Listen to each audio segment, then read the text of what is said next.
Shalom, ini dengan Pendeta Rainer Schoenemann. Pada saat ini saya ingin memberikan sebuah penjelasan singkat mengenai perspektif teologis praktis Perjanjian Baru menghadapi wabah COVID-19 Corona. Saya ingin memberikan beberapa penjelasan mendasar agar kita dapat menghadapinya secara lebih tepat sesuai dengan Perjanjian Baru. Pada saat ini dengan merebaknya virus COVID-19 yang mendunia ini, maka banyak juga pertanyaan muncul di kalangan orang Kristen, karena juga banyak rohaniawan dan juga banyak umat Kristen yang menjadi korban dan bahkan juga meninggal. Bahkan juga ada pertanyaan mengapa Tuhan tidak melindungi mereka, atau juga mengapa Tuhan tidak menyembuhkan walaupun mereka orang-orang beriman, atau juga apa rencana Tuhan di balik semuanya ini. Bahkan ada yang menganggapnya atau berspekulasi ini merupakan sebuah penghukuman Allah secara global, atau ada yang mengatakan ini sudah merupakan tanda-tanda akhir zaman. Nah, untuk memahami hal ini atau dapat mempunyai sikap yang tepat, maka kita harus berhati-hati dan jangan hanya melihat dari satu sisi pandang saja, tetapi harus melihat bagaimana data dari Perjanjian Baru secara keseluruhan. Paling sedikit ada 8 aspek teologis dari Perjanjian Baru yang saya ingin sebutkan yang harus diperhatikan supaya kita dapat memiliki sebuah pemahaman yang lebih utuh dan tidak terjebak untuk memberikan jawaban-jawaban yang simple, yang kelihatannya sepertinya meyakinkan, tetapi malah mengaburkan dan menyesatkan. Aspek yang pertama adalah kedaulatan Allah dan dosa universal. Kedaulatan Allah dan dosa universal. Dalam Alkitab jelas sekali bahwa Allah itu berdaulat, bahwa tidak ada bagian dalam alam semesta ini pun yang tidak berada dalam kekuasaannya. Artinya segala sesuatu yang terjadi tetap Allah berdaulat. Jadi Allah bisa bertindak langsung melakukan sesuatu, atau Allah juga bisa mengizinkan sesuatu, tapi juga bisa seringkali berasal dari kuasa iblis yang adalah sumber segala kejahatan. Nah, untuk menilai ini, kita harus kembali kepada penyataan Allah yang jelas dalam firman Tuhan. Karena dalam Alkitab, Allah tidak menyatakan segala sesuatu. Allah hanya menyatakan semua hal yang penting yang cukup untuk manusia bisa memperoleh keselamatan dan juga untuk bisa hidup dalam kehidupan sehari-hari. Kita harus melihat kepada penyataan Allah yang jelas. Nah, di sini kita lihat bahwa dasar daripada teologi Kristen harus kepada penyataan Allah yang jelas yang telah Dia sampaikan dalam firman-Nya dan kemudian puncaknya pada Yesus Kristus. Dan inilah titik tolak segala pengetahuan tentang Allah, juga alam semesta, kehidupan dalam dunia, dan juga persoalan kehidupan yang akan datang. Di sisi lain, ada sisi Allah yang bersifat misterius, yang tersembunyi, yang tidak kita ketahui. Dan jangan kita korek-korek, karena itu akan bersifat spekulatif, karena itu memasuki wilayah yang tidak kita kenal. Jadi manusia seringkali ingin berspekulasi, tetapi harusnya kita bersikap rendah hati, dan menyadari bahwa kita hanya memiliki pengetahuan yang sepenggal, yang hanya sebagian saja. Artinya, semua jenis perintah Tuhan yang didengar langsung atau suara atau mimpi atau penglihatan harus diuji dari firman Tuhan yang jelas. Artinya, kita harus bersikap rendah hati dan jangan membuat pernyataan mengenai hakikat Allah atau penilaian tindakan Allah, apalagi berbicara atas nama Allah, kalau kita tidak melandaskannya kepada penyataan Allah yang jelas dalam firman Tuhan. Kalau kita hanya menekankan satu aspek saja yang mungkin kelihatan bagus, kedengarannya benar, akhirnya kita akan bermuara pada teologi Spanyol, separuh nyolong, separuh benar. Kelihatannya benar, tapi akhirnya malah menyesatkan. Juga pengalaman pribadi seorang hamba Tuhan, atau juga sosoknya sehebat apapun pelayanannya, tidak bisa menjamin kepastian penyataan dari Allah. Maka yang kita miliki adalah penyataan Allah yang jelas dalam firman Tuhan. Dan itu membuat kita harus melihat data daripada firman Tuhan itu sendiri, kesaksian Alkitab secara keseluruhan sebagai dasar segala penilaian. Selain kedaulatan Allah, kita harus memperhatikan juga fakta kehadiran dosa, yaitu dosa universal. Dosa universal yang mengakibatkan sakit penyakit, penderitaan sebagai akibat daripada dosa. Pada awalnya Allah menciptakan dunia ini dengan sangat baik, tapi kemudian karena dosa maka pemberontakan manusia kepada Allah. Pada saat dia mengalami kelimpahan, dia memberontak kepada Allah, dan akhirnya itu mengakibatkan dosa yang kemudian membawa penderitaan, sakit, penyakit sampai kepada kematian. Dengan demikian, kita harus tahu bahwa baru pada akhir zaman, dalam Wahyu 21 dikatakan bahwa pada saat Yesus kembali, baru semua duka, air mata, penderitaan, kematian akan lenyap. Nah, pada saat ini kita menghadapi soal penderitaan, penyakit, dan juga kematian karena kita berada di bawah akibat dosa universal. Dengan demikian, kita harus sangat berhati-hati dalam memberikan penilaian terhadap berbagai jenis penyakit, termasuk juga virus COVID-19 ini, yang menimpa diri kita sendiri atau orang lain atau dunia secara keseluruhan. Maka sikap yang tepat adalah merendahkan diri di hadapan Allah, dan juga meyakini bahwa Allah berdaulat, dan juga meyakini bahwa Allah akan memelihara kita, akan membawa kita kepada keselamatan kekal, bahwa Dia akan terus menyertai kita, juga sesuai dengan Roma 8 ayat 28, bahwa kita boleh menghadapi dan bisa menghadapi situasi ini dengan kekuatan Tuhan, karena Tuhan memiliki tujuan yang baik untuk kehidupan kita. Dengan demikian, pertanyaan yang tepat adalah, atau sikap yang tepat adalah, bertanya kepada diri sendiri, di mana saya perlu mengalami pembaharuan? Di mana saya perlu bertobat? Di mana saya perlu membuat suatu komitmen yang baru, orientasi yang baru? Di mana saya dipanggil untuk melayani sesama? Dan bukan membuat statement-statement teologis yang umum global, tetapi lebih banyak bertanya pada diri sendiri, di mana saya harus berubah, bertobat, dan apa yang bisa saya buat dalam situasi seperti ini. Yang kedua adalah aspek pastoral preventif, menyadari penyakit sebagai realita kehidupan di dunia. Kita perlu memiliki pemahaman pastoral preventif, artinya menyadari karena kedaulatan Allah, karena dosa universal, kita harus tahu bahwa dalam dunia ini kita akan menghadapi sakit penyakit sebagai suatu realita. Dan kalau kita menghadapi sakit penyakit yang berada di luar kendali kita, kita harus siap menghadapinya dengan menyikapinya secara realistis, alkitabiah, dan rohani. Nah, dalam Alkitab, paling sedikit ada 4 alasan mengapa ada sakit penyakit di dunia ini. Secara negatif ada 4 hal, yaitu 1, akibat dosa universal yang menuju kematian. Yang kedua, bisa berupa sebuah penghukuman Tuhan karena dosa tertentu melawannya, misalnya tindakan tidak mentaati Tuhan, meminta bantuan kuasa kegelapan, atau tindakan amoral. Yang ketiga, penyakit yang tidak ada kaitan dengan sebuah dosa tertentu. Penyakit yang terjadi begitu saja. Yang keempat adalah proses sebab akibat perilaku kehidupan dalam dosa atau dosa masyarakat secara umum. Misalnya pola hidup yang tidak sehat, atau pencemaran lingkungan, kecerobohan, dan keserakahan.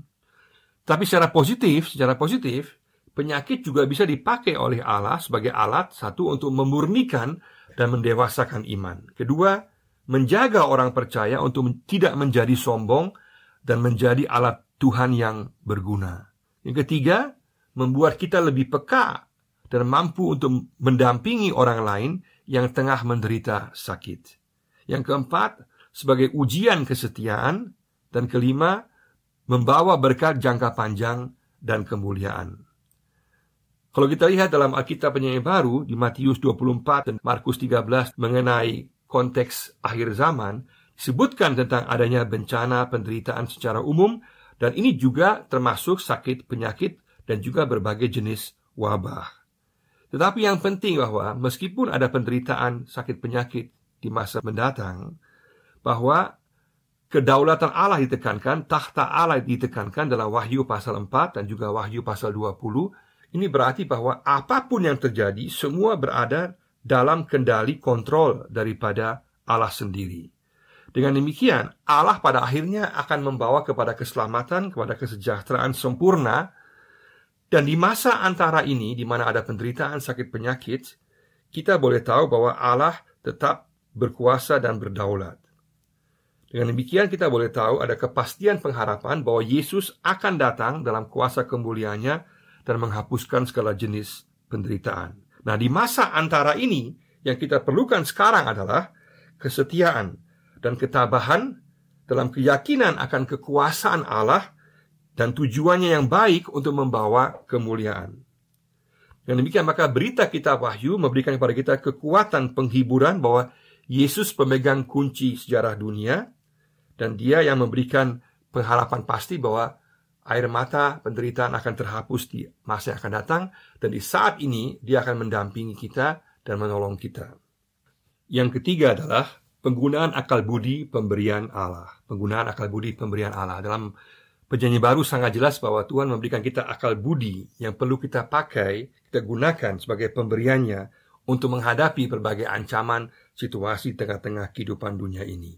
Yesus katakan dalam Matius 10 ayat 16, supaya kita cerdik seperti ular dan tulus seperti merpati. Juga ada banyak perumpamaan Yesus yang mengajarkan tentang perencanaan masa depan, dan juga bagaimana kita membuat perhitungan dalam kehidupan kita dalam segala sesuatu. Artinya penggunaan akal budi sangat penting dalam pemahaman Perjanjian Baru untuk menghadapi situasi ancaman, permasalahan kehidupan di tengah-tengah dunia ini, dengan juga memperhitungkan akan akibatnya yang akan dapat terjadi untuk masa yang akan datang. Dengan demikian sangat jelas bahwa Perjanjian Baru menentang sikap ceroboh, sikap nekat, tetapi sikap yang diminta adalah sikap menggunakan akal budi untuk sejauh mungkin bisa menghindari sakit penyakit, wabah, atau ancaman dengan menggunakan akal budi yang sehat sebagai pemberian Tuhan. Ada banyak contoh dalam Alkitab di mana orang Kristen juga mereka mengungsi, mereka pergi dan tidak mencari penderitaan selama itu mungkin. Tapi pada saat mereka memang menghadapi penderitaan, mereka menghadapinya. Tapi akal budi dipakai oleh mereka untuk dapat menghindari sakit penyakit atau penganiayaan atau permasalahan yang akan mengancam mereka. Dengan demikian orang Kristen bukan mencari penderitaan, tapi menggunakan akal budi pemberian Tuhan untuk bisa menghindari segala jenis penderitaan sakit penyakit. Ini juga berarti juga sama untuk situasi COVID-19 ini, di mana kita harus menggunakan akal budi kita semaksimal mungkin. Berarti sungguh-sungguh mencermati, menuruti nasihat anjuran para tenaga medis atau pihak-pihak yang kompeten, sangat menentukan dalam kehidupan kita untuk bisa menghadapi situasi ini. Yang keempat adalah prinsip mengasihi sesama dan ibadah di rumah. Prinsip mengasihi sesama dan ibadah di rumah. Dalam Perjanjian Baru sangat jelas bahwa mengasihi sesama adalah hukum yang sangat penting. Selain mengasihi Allah, juga mengasihi sesama. Dan ini terwujud dalam tindakan-tindakan yang nyata. Dengan arti bahwa kita mau mementingkan kepentingan orang lain. Dalam situasi sekarang berarti kita mau menjaga kesehatan orang lain. Kita tidak mau membahayakan orang lain. Berarti segala jenis anjuran dari tenaga medis, social distancing, juga physical distancing, jaga jarak, penggunaan masker, cuci tangan, tidak berkumpul dan tinggal di rumah, semua itu penting sekali, adalah wujud daripada kasih kita kepada orang lain, untuk tidak membahayakan orang lain. Dengan demikian orang yang tidak menunjukkan sikap itu, tidak mau, berarti dia tidak peduli dan dia tidak mengasihi sesamanya. Selain itu juga penting bahwa hakikat esensi iman Kristiani adalah hubungan pribadi dengan Tuhan. Jadi persekutuan dengan Tuhan itu yang pribadi, itulah yang paling utama. Dan kemudian dalam lingkup rumah, dan kemudian dalam lingkup jemaat. Tapi pada saat persekutuan dalam lingkup jemaat tidak mungkin, maka kita harus tahu bahwa Allah tidak dibatasi oleh gedung dan ruang gereja atau gedung pertemuan yang lain. Karena yang menentukan adalah kehadiran Tuhan. Dan kita tahu kita adalah bait Allah. Setiap orang percaya telah menerima Roh Kudus, dan kitalah bait Allah. Dan kehadiran Roh Kudus itulah yang merupakan ciri tanda sebagai umat Allah. Dengan demikian maka kita boleh dan dapat membuat ibadah di rumah sendiri, karena di sana pun Roh Kudus juga hadir bersama-sama dengan kita. Dan Roh Kudus tidak tergantung kepada ruang tertentu atau gedung tertentu. Dengan demikian, dengan pola-pola yang baik, cara-cara yang modern, kita juga bisa memakai Zoom atau memakai WA atau memakai siaran televisi atau radio, atau menggunakan berbagai cara yang lain. Kita bisa beribadah di rumah dan juga bisa membagikan renungan-renungan dan juga menganjurkan waktu kepada warga jemaat untuk berdoa dan juga meditasi pribadi sebagai kesempatan saat ini untuk sungguh-sungguh menjaga hubungan pribadi dengan Tuhan. Dan sekali-sekali bisa membuat ibadah dengan online streaming atau dengan cara-cara yang lain. Yang kelima adalah prinsip menaati pemerintah sebagai wakil Allah di dunia. Prinsip menaati pemerintah sebagai wakil Allah di dunia. Dalam Roma 13 sangat jelas bahwa pemerintah diberikan Allah sebagai wakil untuk menjaga keteraturan dan keadilan dan juga membawa kesejahteraan. Nah, selama pemerintah melakukan hal-hal yang sesuai dengan kehendak Allah, memperhatikan semua ini, maka harus dituruti. Dan dengan demikian maka pada saat kita menuruti pemerintah, berarti kita menuruti Allah. Karena tujuan pemerintah adalah untuk menolong kita, menjaga keselamatan kita, untuk mensejahterakan kita. Dengan demikian maka kita harus sungguh-sungguh menghormati dan mentaati anjuran pemerintah. Nah, dalam situasi sekarang ini dengan virus COVID-19 ini berarti karena pemerintah sedang berusaha untuk meredam penyebaran virus ini, maka semua anjurannya yang penting harus kita lakukan. Dengan tidak berkumpul, tinggal di rumah, social distancing, physical distancing, juga menggunakan masker, juga dengan mencuci tangan, dan semua hal itu atau semua peraturan-peraturan tambahan yang lain yang dibuat oleh pemerintah harus diperhatikan dan taati. Ini berlaku baik sebagai orang Kristen sebagai pribadi ataupun jemaat atau gereja sebagai lembaga institusi. Yang keenam adalah prinsip tidak mencobai Tuhan. Tidak mencobai Tuhan. Dalam keadaan sakit atau dalam keadaan sehat, kita tidak boleh mencobai Tuhan, tapi kita harus mentaati firman-Nya. Artinya firman Tuhan yang jelas, penyataan yang jelas, itulah yang kita ikuti. Kita bukan berusaha untuk mencobai atau menguji Tuhan. Kita tahu bahwa iblis dalam Matius 4 dan juga Lukas 4 dalam pencobaan di padang gurun, iblis memelintir firman Tuhan dari Mazmur 91 untuk memaksa Yesus untuk membuat atau meminta mujizat dari Allah agar Yesus dipelihara. Padahal konteks aslinya dari Mazmur 91 adalah situasi yang berada di luar kendali si pemazmur, situasi yang genting, yang bahaya, tapi berada di luar kendali pemazmur, di mana si pemazmur tidak bisa berbuat apa-apa kecuali hanya berharap kepada Tuhan saja. Nah, pada saat itulah ada janji pemeliharaan penyertaan Tuhan. Jadi janji pemeliharaan Tuhan bukan dengan kita menguji atau mencobai Tuhan, di mana seharusnya kita bisa menggunakan akal sehat kita bisa sungguh-sungguh mengikuti peraturan pemerintah yang menolong kita, atau juga mendengar anjuran-anjuran para tenaga medis dalam menghadapi situasi wabah COVID saat ini misalnya. Dengan demikian, pada saat ini sangat penting bahwa kita tidak memaksa Tuhan untuk membuat mujizat pemeliharaan. Tidak memaksa Tuhan untuk membuat mujizat pemeliharaan. Juga pada saat mendengar anjuran pengobatan medis, kita pun juga harus menurutinya. Jangan anggap itu merupakan langkah iman tanpa anjuran medis kita bisa selamat atau tetap terpelihara. Itu salah, itu merupakan bentuk ketidaktaatan. Juga dengan dalih alasan pelayanan, dengan keyakinan akan pemeliharaan Tuhan, kita pun harus hati-hati dan sungguh-sungguh menggunakan akal sehat kita dan taat kepada pemerintah dan juga para anjuran para medis dengan berlaku tidak ceroboh, dengan memakai pola-pola pelayanan yang aman. Bukan mengatakan karena saya melayani Tuhan pasti pelihara saya, maka otomatis saya selamat. Saya kira itu menentang akal sehat dan juga penyataan Tuhan yang jelas dalam firman Tuhan. Pada saat ini maka sangat penting kita mencari pola-pola pelayanan yang kreatif untuk menolong orang lain yang perlu kita layani dengan cara, misalnya dengan video call, dengan SMS, dengan WA, atau cara-cara yang lain, di mana kita menjaga jarak aman, sekaligus bisa menolong orang, baik secara rohani, pastoral, maupun juga secara diakonia, dengan menolong kebutuhan sehari-hari, dengan memperhatikan semua peraturan medis dan juga dari pemerintah. Yang ketujuh adalah di sini, berdoa dan mengandalkan kekuatan dan penghiburan ilahi. Berdoa dan mengandalkan kekuatan dan penghiburan ilahi.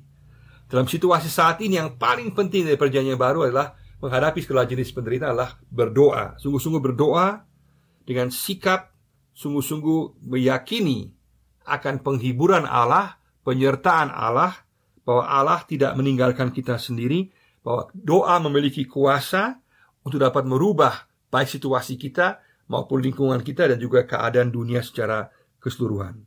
Berarti kita menyerahkan pergumulan kita atau masalah kita dalam tangan Tuhan, tetapi sekaligus juga tidak tinggal diam atau pasif, tetapi melakukan kehendak Tuhan secara aktif dengan tindakan nyata. Berarti taat kepada Tuhan, berdoa, dan juga sekaligus bertindak.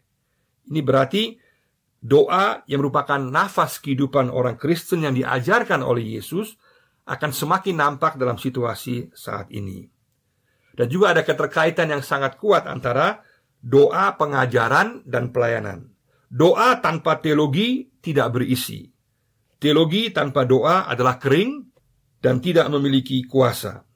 Doa tanpa pelayanan tidak berpengaruh, tidak berdampak. Maka pada saat ini kita memerlukan suatu keyakinan bahwa Tuhan menjawab doa, dan isi doa kita adalah meminta Tuhan untuk kuasa penyembuhannya bagi mereka yang sakit, sekaligus juga untuk penanggulangan virus ini, kekuatan bagi tenaga medis, kekuatan bagi pihak pemerintah, hikmat dalam segala hal. Ini semua merupakan isi-isi doa kita untuk permohonan akan pemeliharaan, penghiburan, kekuatan. Dan sekaligus kita adalah sebuah persekutuan penderitaan sebagai orang Kristen, berarti kita juga saling mendoakan, bisa juga memakai cara-cara yang kreatif untuk saling mendoakan dan saling menolong satu dengan yang lainnya. Sekaligus juga perlu kita perhatikan bahwa tidak ada ajaran mengenai doa-doa, formula-formula doa yang magis dalam perjanjian baru. Tidak ada pola-pola cara doa tertentu yang dapat berubah atau membuat Allah bertindak dengan cara tertentu. Jelas bahwa kuasa Allah tidak dapat dibatasi, dan Allah tetap berdaulat, dan kita tetap meyakini akan kuasa Allah. Tapi pada saat yang sama, kita tidak boleh memaksakan kehendak kita sendiri, karena tetap Allah yang berdaulat. Juga pengajaran-pengajaran yang mengatakan seperti misalnya bahwa bahasa roh bisa mengusir wabah COVID-19, atau doa-doa tertentu, atau pola-pola tertentu yang bisa merubah, itu jelas tidak sesuai dengan penyataan Allah yang jelas dalam firman Tuhan. Kalau kita menggunakan kesempatan ini untuk bertobat, merubah baik pribadi juga tindakan umum masyarakat dalam tindakan sehari-hari, dan juga berhadapan dengan alam, lebih memelihara alam, dan semua hal itu kita lakukan, maka itulah tindakan yang tepat menghadapi situasi ini. Sekali lagi, jangan bersikap spekulatif dalam pengajaran mengenai doa, karena doa pertama-tama meyakini akan kuasa Allah, sekaligus juga menyerahkan kepada kedaulatan Allah. Dengan demikian, orientasi dan fokus pada firman Tuhan adalah sangat-sangat penting pada saat ini. Dan jangan sampai kita diisi oleh media sosial dengan berbagai berita hoax. Kita juga menenangkan diri kita dengan membaca firman Tuhan, dengan lagu-lagu rohani yang positif, membaca buku-buku yang positif, mendengar berita-berita yang positif, supaya kita menjadi tenang dan kita diisi oleh firman Tuhan. Karena firman Tuhan katakan semua hal yang baik dan yang benar, itulah yang kita lakukan. Maka kita bisa menghadapi situasi ini dengan berdoa dan mengandalkan kekuatan dan penghiburan ilahi di tengah-tengah situasi ini. Sekaligus kita juga perlu suatu hikmat untuk bisa membedakan mana sakit penyakit yang diakibatkan oleh dosa secara universal, dan juga mana yang adalah akibat kesalahan-kesalahan pribadi kita, dan juga mana yang bersifat memurnikan atau mendewasakan iman kita, atau yang juga mau membawa kemuliaan Allah. Nah, ini hanya dapat kita jawab dalam hubungan pribadi dengan Tuhan. Pada saat kita menyerahkan diri kita kepada Tuhan, maka kita akan memiliki ketenangan dan akan mendapatkan jawaban daripada Tuhan. Dan kita akan mengalami kuasa penghiburan Allah di tengah-tengah situasi mewabahnya penyakit virus COVID-19 ini. Yang kedelapan adalah melayani secara holistis kreatif. Dalam perjanjian baru, berbagai situasi krisis sekaligus merupakan sebuah kesempatan besar untuk melayani secara menyeluruh, secara holistis. Dalam situasi krisis ada keterbukaan yang tidak seperti biasanya untuk menerima pelayanan doa, diakonia, pengobatan, pastoral, serta untuk mendengar kabar baik Injil keselamatan Yesus. Jadi situasi wabah ini merupakan kesempatan untuk dalam kepekaan melayani dengan cara-cara yang kreatif dan menunjukkan kasih dan kepedulian yang nyata kepada sesama kita yang membutuhkan. Kita bisa memakai cara-cara yang kreatif, yang aman, juga dengan menggunakan alat-alat yang modern. dasar daripada ini adalah contoh teladan Yesus yang melayani baik jasmani maupun rohani. Maka sekarang kita sebagai pribadi dan juga sebagai gereja ditanya, sejauh mana kita terlibat dalam pelayanan? Sejauh mana kita hanya melihat ini sebagai suatu penderitaan, atau kita melihat ini sebagai suatu kesempatan agar gereja dan kita sendiri boleh keluar dari dinding kita, dalam arti kita boleh memperhatikan kebutuhan orang lain dengan cara-cara yang aman, melayani kebutuhan orang lain, sehingga orang lain merasakan kasih Kristus secara nyata dalam kehidupan mereka. Nah, untuk ini kita membutuhkan banyak tenaga. Maka setiap orang Kristen dipanggil untuk terlibat dalam pelayanan ini. Sehingga dengan demikian, karena banyak orang terlibat, maka banyak kebutuhan dapat ditolong sehingga dapat menjangkau banyak orang. Dengan demikian, dengan memakai cara-cara yang aman dan yang kreatif, kita bisa menjangkau lingkungan di mana kita berada. Meskipun ada banyak pertanyaan yang tersisa yang tak terjawab saat ini, tapi kita boleh tahu bahwa pada akhirnya situasi ini akan membawa berkat bagi kita semua. Karena lebih banyak orang akan dijangkau dengan kasih Tuhan. Lebih banyak orang akan terlibat dalam pelayanan. Lebih banyak orang akan mengerti bahwa dia penting untuk terlibat dalam pelayanan. Sehingga dengan demikian banyak pola-pola, cara-cara yang baru yang kita sekarang temukan dan berlakukan untuk dapat menjangkau dan jadi pelayanan yang lebih menyentuh dalam lingkungan di mana kita berada. Sehingga dengan demikian situasi ini dapat berubah menjadi berkat dalam tangan Allah yang berdaulat dan penuh kasih. Mari sama-sama kita memperhatikan ke-8 hal ini dalam kita menilai situasi wabah COVID-19 ini. Kita melihat bahwa ada aspek kedaulatan Allah dan dosa universal. Bahwa ada aspek pastoral preventif, menyadari penyakit sebagai realita kehidupan di tengah-tengah dunia ini. Juga yang ketiga, penggunaan akal budi pemberian Allah. Juga yang keempat, prinsip mengasihi sesama dan ibadah di rumah. Dan kemudian yang kelima, prinsip mentaati perintah pemerintah sebagai wakil Allah di dunia ini. Dan juga keenam, prinsip tidak mencobai Tuhan. Dan yang ketujuh, kita berdoa dan mengandalkan kekuatan dan penghiburan ilahi. Dan terakhir, kita melayani secara holistis dan kreatif. Dengan demikian, kita dapat menyikapi situasi wabah COVID-19 ini dengan lebih tepat, dan akhirnya kita dapat menjadi agen-agen pelayanan Tuhan, menjadi berkat bagi orang lain, dan kemudian iman kita menjadi semakin kokoh, semakin dihibur, semakin nyata ditempa di tengah-tengah krisis ini, dan kita semakin memuliakan Tuhan. Kiranya Tuhan memberkati kita semua dalam keyakinan bahwa Tuhan akan terus menyertai kita, tidak akan meninggalkan kita, akan menghibur kita, dan membawa kita kepada berkat-Nya dan kemuliaan-Nya yang kekal. Tuhan memberkati. Amin.